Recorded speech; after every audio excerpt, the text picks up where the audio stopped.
Hi, ako pala si Neil. Nag-isda para hindi mapag-isa.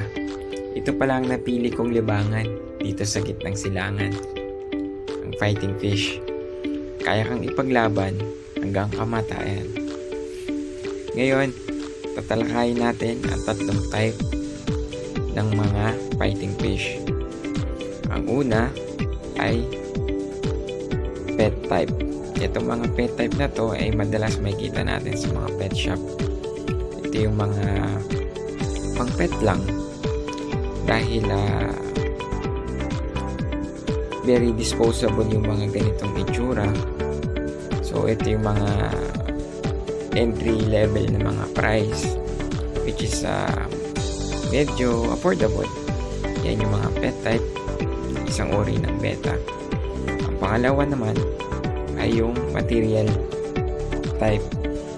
Ito naman yung mga pwede nating i-breed. Ganito yung mga material.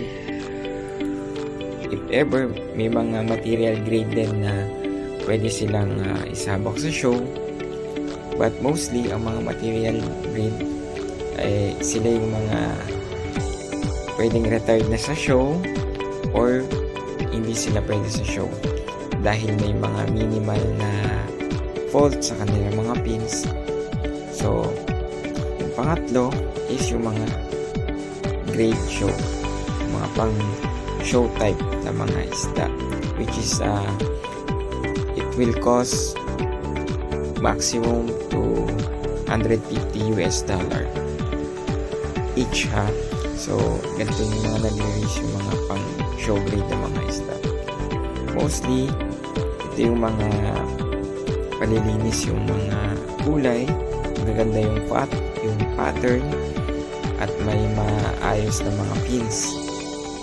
At yung kanilang instinct is maganda yung kanilang flaring.